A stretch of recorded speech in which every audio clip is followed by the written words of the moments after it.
It's Halloween. I've got that song in my head. I'm really sorry if I got that in your head. Happy Wednesday. It's Wednesday, which is Hump Day. And Hump Day usually means that I like to do, oh, hello.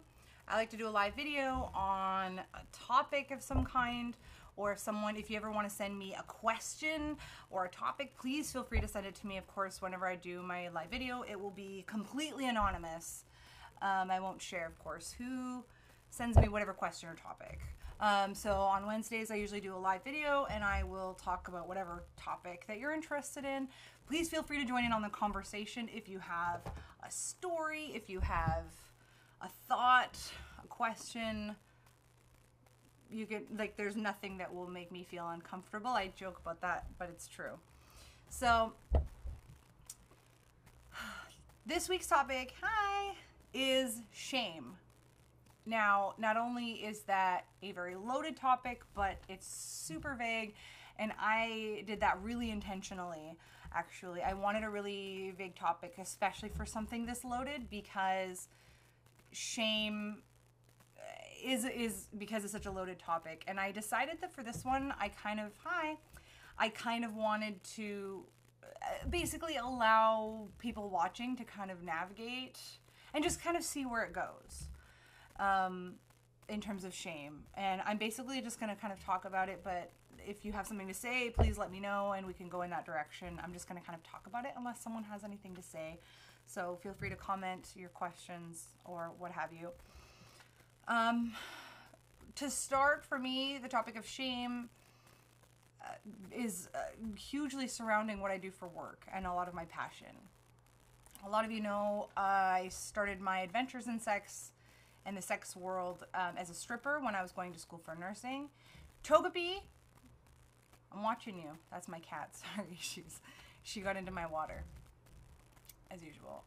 Anyway, so I started as a stripper, and I also worked as a pro-dom. I was vice president of MBK, or Metro Vancouver Kink, for a time, and now I work as a sex educator. And as I also work now as a sex and relationship coach. And I actually got into that because so much of my experience in the adult world had to do with shame. You know, even working as a stripper, I would get clients that were really embarrassed to be there.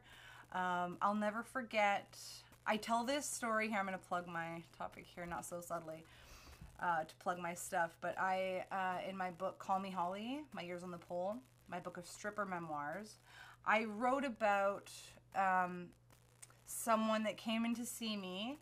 He had a foot fetish, so common, but a lot of people have a lot of shame over things like a foot fetish. And he had a girlfriend. He brought it up with her. He said, "These are the things I want to massage your feet. I want to smell them, what have you." And his girlfriend was not interested in doing anything related to feet, which is totally fine. If that's not your thing, then that's not your thing. But his girlfriend suggested, she was like, go to a strip club, because here in BC, British Columbia, which is a province, which is like a state for my American friends and loved ones, in BC, you are allowed to touch a dancer from the knees down, provided you have the dancer's consent, because you get so many people that are interested in feet.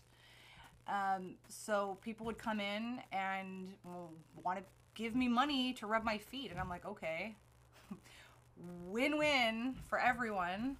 So, yeah, you want to rub my feet and give me money? Okay. And yeah, it was my first client that wanted a foot rub. That was what he did. He said, yeah, my girlfriend suggested I do this. Is this okay? And he was so embarrassed. He was really shy. And I was like, yeah.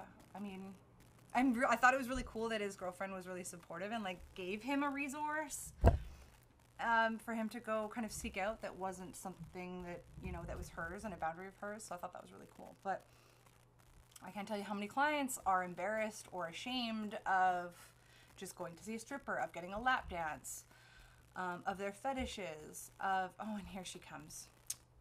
You asshole. I love my cat, but this is typically her time, and she wants to be pet right now. Hi. She's so cute. Okay. So, and same with pro-doming. A lot of my clients had a lot of shame surrounding their fetishes, could hardly talk about them. It would take me a while just to get them to tell me what it is they were looking for, just for them to say it out loud or even type it. They were so terrified and so ashamed of a lot of what they were interested in. And I can relate when it comes to shame or surrounding my sexuality in particular. Just something as simple as, and I know this is kind of hard to hear, it's hard for me to say sometimes, but when I was, the first time I masturbated, like really masturbated, I was 16 years old, and when I was done, I burst into tears. I was so ashamed of myself, you know? So there's a lot of shame surrounding sex, and that's why one of the reasons I do what I do. And as a sex and relationship coach, a lot of the time, there's something surrounding shame that my clients need to work through. Whether that's a fetish they have, whether that's... I've had clients that couldn't even like look at their own genitals. They were so ashamed to just look, you know, let alone touch themselves or engage in sexual activities with other people. Oftentimes they just need to say it out loud, and it already feels better for them once they say it out loud. But sometimes it takes a while to kind of coax them into saying what it is that they want to say, because shame is so prevalent in our culture.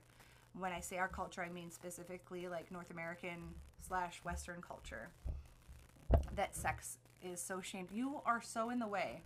I love you. She's like, oh, it's my petting time. This is like a nice light topic. Togepi just wants to lighten up the topic and get her ass in the way, right? Yeah. So, well, you know, what are your thoughts? You are super duper interrupting. Here's my question. What can we do to improve the issue of shame around sexuality? Oh my God. I'm going to kick you off the table real soon. You're super cute, but I'm going to kick you off. Yeah. I mean, okay. I love you so much, but you're really in the way. I'm sorry. If you want to come up and try again, don't be in the way. So a nice way to lighten things up. The ways that I have thought of how to improve shame in sex and in our culture of surrounding sex and sexuality has been to branch out with my education and teaching and presenting, be more vocal about things, a lot on social media, but also like with friends and family who are probably really annoyed by me, but I don't even care because like this is important, it's passionate. I'm passionate about it and it's important to me. So I talk about things very openly. And of course with my sex and relationship coaching, that's my I would say the biggest way I've been able to kind of tackle that topic and help people around shame. But like, what else can we do? What can we do to help with people that are so incredibly ashamed of their bodies or ashamed of their sexuality that they can't even like look at themselves or touch themselves or have a real connection with a human being? How can we improve this? Brassica Knuckles, which is such an awesome name, I have to say, says, seems like it has to be a larger cultural shift, including teaching kids. Yeah, I try to normalize topics in my own life. How do you do that, if you don't mind sharing? In the meantime, I will kind of branch off on that. A larger cultural shift, including kids. It's harder to create a large cultural shift, right? You think like, oh, I'm just one person, how can I do this? But little by little, that's what you gotta do. That's the only way we can create larger cultural shift, is like little by little and spreading the word. In my opinion, that's the only way I feel like I could. For the kids, yeah, that is actually, thank you for mentioning that, because I feel like that is something I do try to focus on with my kids. I have 2 kids aged 4 and 6, and they have penises and they love touching them, and every single time they're touching themselves, I always start with, it's okay to touch your penis, but remember, it's also important to do it in privacy and wash your hands after. Those are every single time. I can't say how many times I've said those words just like that. And it always starts with, because I don't want to make him think like it's a bad thing to touch himself or etc. So I say, it's okay to touch your penis. I need you to do it in privacy, and then wash your hands. Same with just bodies. I'm really big on helping the kids as well with that kind of thing. I don't want them to think that their bodies are anything to be ashamed of. So reasons you would put your clothes on would be, you know, because it's cold or something. But then, of course, there were certain rules I had to try to navigate in terms of what's appropriate and not making people uncomfortable. And I can share this cute little story. The rule used to be you have to have clothes on when guests are over. And we'd ordered pizza, and I was downstairs. I was paying for it, and Dexter was running down the stairs naked. And I was like, hey, buddy, remember the rule that if there's somebody here, you have to have clothes on. So he's like, okay. He runs upstairs, and I'm getting the pizza, and he comes back down, and he had a blanket tied around his neck like a cape. But that was it. And he was like, I'm wearing clothes now. Clever little guy. So we've had to change the rule to when we have guests over, you have to wear pants. And I try to emphasize it's not necessarily because there's anything to be ashamed of with your body. It's just we don't want to make other people feel uncomfortable, and that some people do feel uncomfortable seeing other people naked because that's kind of a private thing for a lot of people. So I try to kind of stick to that without like making him feel like that there's anything wrong with being naked or that there's anything wrong or shameful about his body. But like, not everybody wants to see that, and that's okay. That's kind of more of a private thing. Braska Knuckle says, people get so creeped out by the thought of talking to kids about sex, which is so unfortunate. I try to be available for sex questions with my nieces and nephews. Lots of body inclusivity, but also teaching about how culture views people's bodies and how they might get treated. Yeah, it sucks, but feels important still. Yeah, I've wondered how I might treat things. I mean, I wouldn't want to treat things differently based on sex or gender with my kids, but I truly have wondered if my kids were assigned female at birth, how if I would treat that differently, which is really interesting because there's that extra added objectification that happens to like femme presenting and assigned female at birth folks at a young age. There's a lot of sexual objectification. So that's a major thing. I try to keep it, I mean, as I would with any kid, which is that that's your body. You get to decide what happens to it. And yeah, trying to get used to that. Okay, there's nothing shameful about your body, but it's also a private thing, and it's good to respect if other people don't really want to see you naked. And I always say every single time, it's okay to touch yourself, but you need to do it in privacy, and you need to wash your hands. Actually, I think I shared this a while ago, but the story of reproduction was kind of escalating, and I let my kids ask whatever questions they want because I want them to know that they can come to me for anything, for any questions or any problems. I don't want them to be afraid to come to me. Yeah, and we were talking about reproduction. He said, I want kids of my own, but I know I don't have a uterus, so how can I grow my own babies? And I was like, well, I mean, you have a penis and a scrotum and testicles, so your sperm would be your contribution to making a baby. You would give your sperm to somebody, you know, it would mix with an egg and it would grow in someone's uterus.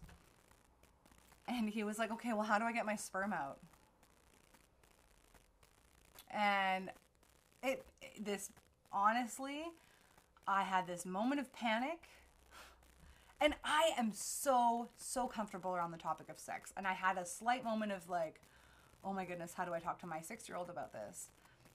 It was totally funny. But it was like a moment of panic. And I said to him, I said, well, you're not old enough to do this yet. When you're older, when you pleasure your penis, that's a way you can get the sperm out. When you're older, you're not going to be able to do that now. And he said, well, when I touch my penis, it feels good. And I said, that's normal, that's fine, but you're still not old enough to have the sperm come out. And he was like, okay. And I'm like, oh, okay, I survived that one. And it really occurred to me, like, I was shocked at how impacted I was by this conversation, by that moment of panic, because I am so fucking comfortable around the topic of sex. Like, I'm very comfortable around it. And I did have a moment of panic with a question like that. So what impacted me about that was it made me think about parents that are not comfortable around the topic of sex. If I, who am like, this is my job, this is my passion and my life, I'm so comfortable around the topic, and I had a moment of panic, how much more intense and terrifying is it for a parent that is not comfortable, let alone knowledgeable, around the topic of sex? It's no wonder that people have such a hard time learning this stuff, because it's a difficult topic and a lot of people are not comfortable with it, and a lot of people have shame around it. And whether or not that's intentional, they can push that onto, the next generation. So I think that's a solution right there. When I think part of me is a way of just answering my own question in terms of how can we work on shame. And maybe the answer is working on your own shame before talking about it with others. I mean, talking is always good, but in terms of if you're a parent and you want to talk to your kids about it, you need to work on that stuff yourself first. The more comfortable you are with the topic, the easier it's going to be for you to talk about it with other people, with your kids, with whoever you need to. There's a good solution right there. Work on these things yourself. Evaluate what makes you uncomfortable. Why does it make you uncomfortable, and how can you improve that? What are your thoughts?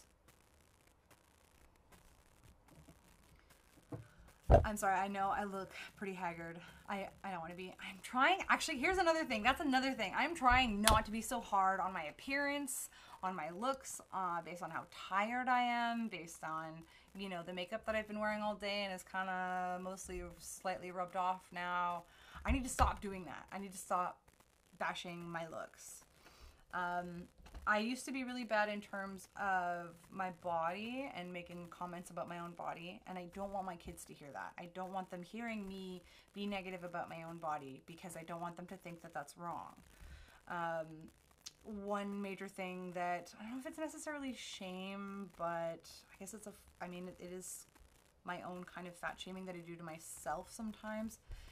I don't know how many times I've said this to my therapist, that I have attraction to people with bodies similar to mine, smaller and larger. I have attraction to people of all sizes, and yet I'm so hard on myself. Why is that?